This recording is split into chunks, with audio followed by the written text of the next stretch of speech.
طرح کی علالت تھی، اس طرح کا بخار تھا کہ حضور پاک صلی اللہ تعالیٰ علیہ وسلم کو بعض اوقات صحابہ دونوں کندھے پکڑ کر کے مسجد میں لاتے تھے۔ حضور پاک صلی اللہ تعالیٰ علیہ وسلم کے پیر بھی زمین پر نہیں ٹکتے تھے۔ اس حالت میں حضور مصلی پر آئے اور اپنے صحابہ کو دیکھ کر مسکراتے بھی رہے، نمازیں بھی پڑھاتے رہے۔ پھر یہی ربیع الاول شریف کا مہینہ آیا، یہ 11ویں ہجری تھی، جب 12 ربیع الاول تھی، بعض روایات میں 13 ربیع الاول ہے۔ یعنی اللہ کے حبیب صلی اللہ تعالیٰ علیہ وسلم نے سب کو جو وصیتیں کرنی تھی وہ وصیتیں فرمائی۔ ماں عائشہ صدیقہ کے حجرے میں آرام کرتے رہے۔ اللہ کے نبی صلی اللہ تعالیٰ علیہ وسلم کو بخار شدت کا تھا، بار بار مسواک طلب کرتے تھے یا پانی کے چھینٹے چہرے پر مارتے تھے اور پھر کہتے تھے یہ سکرات، یہ نزع کا وقت کتنا شدید ہوتا ہے، کتنا شدید ہوتا ہے۔ ماں عائشہ کہتی ہیں اچانک میں نے دیکھا دروازے پر کسی کی دستک ہو رہی ہے، میں نے کہا اللہ کے رسول آرام کر رہے ہیں۔ حضور نے فرمایا عائشہ وہ کوئی اور نہیں ملک الموت عزرائیل ہے، وہ کسی کے آنے کے لیے اجازت نہیں مانگتا، آج مجھ سے اجازت لے رہا ہے، اس کے بعد پھر کسی سے نہیں لے گا۔ ملک الموت حجرے پاک میں داخل ہوئے۔ حضور پاک صلی اللہ تعالیٰ علیہ وسلم ماں عائشہ صدیقہ کے زانوں پر سر رکھ کر آرام کر رہے ہیں۔ ملک الموت نے اجازت طلب کی، آقا حکم ہو تو آپ کی روح پاک کو میں نکالوں، اللہ کے حضور لے جاؤں، آپ کے رب اعلیٰ کے جلوں میں لے جاؤں۔ رسول پاک صلی اللہ علیہ وسلم نے اس سے پہلے جانتے ہو کیا پوچھا تھا؟ میرا دل درد کرتا ہے۔ ملک الموت سے صرف اتنا پوچھا، یہ وہ وقت ہوتا ہے نزع کا وقت جس وقت باپ اپنے بیٹے کو بھول جاتا ہے، بھائی بہنوں کو بھول جاتا ہے، بلکہ اکثر تو لوگوں کو اپنا نام تک یاد نہیں ہوتا۔ سکرات کے وقت جاؤ لوگوں کے بستروں کے پاس، ہم کلمہ پڑھاتے رہتے ہیں، کلمہ آتا نہیں، لوگ بول نہیں پاتے، یہ وہ حالت ہوتی ہے نزع کی۔ لیکن اس وقت میرے آقا صلی اللہ علیہ وسلم ملک الموت سے یوں کہتے ہیں، اے اسرائیل یہ جو نزع کا درد ہے، کیا یہ درد میری امت کو بھی دیا جائے گا؟ کیا یہ سکرات کا درد میری امت کو بھی دیا جائے گا؟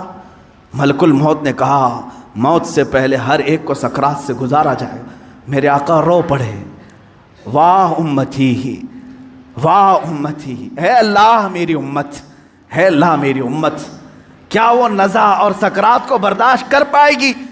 رب تعالیٰ نے حکم دیا، اے حبیب آپ غم نہ کریں، آپ اپنے امتیوں کو یہ بشارت دیں کہ جو ہر نماز کے بعد آیت الکرسی پڑھتا رہے ہیں وہ دنیا میں رہے گا، اس کی روح اللہ فرماتا ہے میں خود قبض کروں گا، اسے احساس نہ ہو۔ رسول پاک صلی اللہ تعالیٰ علیہ وسلم حضرت عائشہ سے بات کر ہی رہے تھے، آخری جملے میرے آقا کے الصلاۃ الصلاۃ، نماز نماز، اور تمہارے ہاتھوں کے نیچے جو مزدور ہیں ان کا خیال کرو۔ اتنا کہا اور حضور پاک نے ہمیشہ کے لیے اپنی آنکھیں بند کر لی۔ میرے آقا کے لبھائے مبارک بند ہو چکے تھے۔ حضرت عائشہ کہتی ہیں میں بات کرتی رہی، میں بات کرتی رہی، میں یہ سوچ رہی تھی کہ حضور اب بولیں گے، تب بولیں گے۔ کافی انتظار کے بعد بھی حضور بول نہیں رہے تھے۔ اب وہ کبھی نہیں بولنے والے تھے ظاہری الفاظ سے۔ اچانک ابو بکر صدیق حجرے میں آئے، حضرت عائشہ باتیں کر رہی تھی، حضرت ابو بکر صدیق نے دیکھا، پیشانی مبارکہ کو بوسہ دیا اور انا للہ و انا الیہ راجعون پڑھا۔ حضرت عائشہ نے پوچھا کیا ہوا بجا؟ کہا بیٹی تجھے معلوم نہیں، تمہارے سرتاج، تمہارے رفیق حیات، ہم سب کے آقا و مولا اپنے رب اعلیٰ کے حضور جا چکے۔ حضرت عائشہ کہتی ہیں پہلی مرتبہ میں نے کسی کو اپنے سامنے روح قبض ہوتے دیکھا، میں تو یہ محسوس کر رہی تھی کہ حضور بخار کی وجہ سے چپ ہیں، پھر بولیں گے۔ سیدہ کائنات فاطمۃ الزہرا سلام اللہ علیہا آئی، وہ خاندان میں تنہا باقی تھیں، حضور کی ساری اولاد ان کے سامنے فوت ہو چکی تھی، حضرت فاطمہ اکیلی رہ گئی تھی۔ حضرت فاطمہ نے حضور پاک کے جسم ناز کو دیکھا تو کہا اے بار الہ، زندگی میں آج سے پہلے یا آج کے بعد اس سے زیادہ کٹھن دن مجھ پر کبھی نہیں آیا، فاطمہ پر اس سے زیادہ بوجھل دن کبھی نہیں آیا۔ جب فاطمہ نے اپنے عزیز از جان باپ کو اپنے سامنے موت کی آغوش میں دیکھ رہی ہے، رسول پاک صلی اللہ تعالیٰ علیہ وسلم کے صحابہ نے میرے آقا صلی اللہ تعالیٰ علیہ وسلم کی ایک بعد دیگر زیارت کی۔ صحابہ کی کیا کیفیت رہی، 14 صدیوں کے بعد آج ہم روتے ہیں میرے آقا کی وفات کو سن کر۔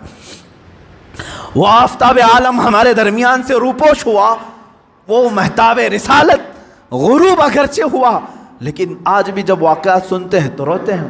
صحابہ کی کیا کیفیت رہی ہوئی؟ یہی کیفیت تھی۔ حضرت عثمان تو کسی سے بات کرنا ہی چھوڑ چکے تھے، انہیں کوئی اٹھاتا تو اٹھتے نہیں، بٹھاتا تو بیٹھتے نہیں۔ حضرت عمر کا حال یہ تھا کہ وہ ننگی تلوار نکال کر کہتے خبردار، اگر کوئی کہہ دیا کہ میرا رسول انتقال کر گیا میں اس کی گردن اڑا دوں گا۔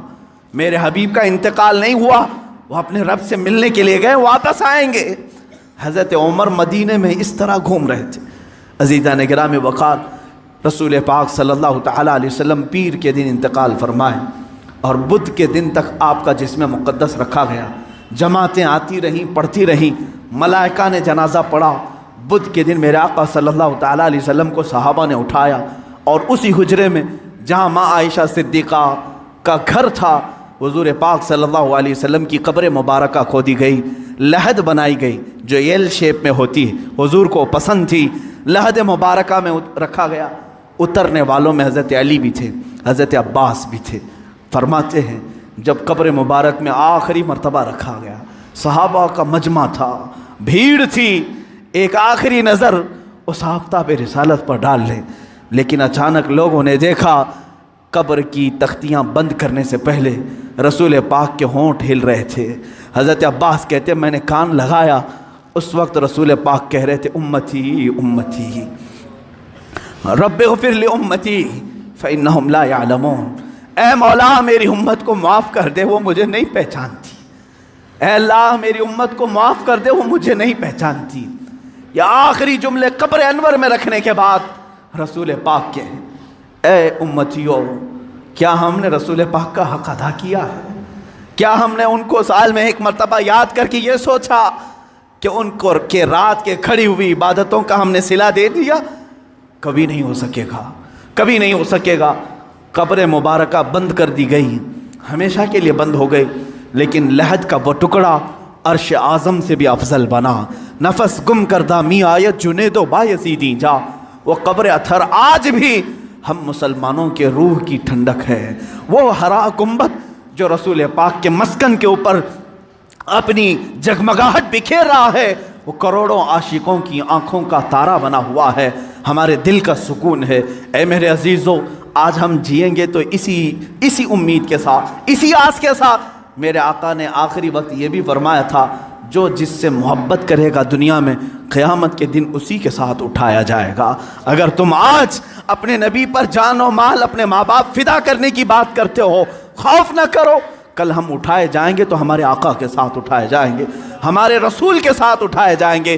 لیکن جو لوگ مغرب کے دلدادہ ہیں اور دوسروں کی کیریکٹر کو اپنا کر کے اپنے آپ کو تباہ و برباد کیے ہیں، ان کو مبارک ہو، وہ انہی لوگوں کے ساتھ اٹھائے جائیں گے جو فرعون، حامان، شداد، قارون، ابو جہل، ابو لہب، ان گستاخوں کے ساتھ اٹھائے جائیں گے۔ اللہ رب العزت میرے رسول کی زندگی پاک کو جب تک رکھا 63 سال وہ رحمت تھے، اور آپ کی وفات بھی امت کے لیے رحمت ہی ہے، رحمت ہی ہے، اور اللہ تعالیٰ ان کی برکت سے امت کو عذاب دینے سے محفوظ رکھا ہے۔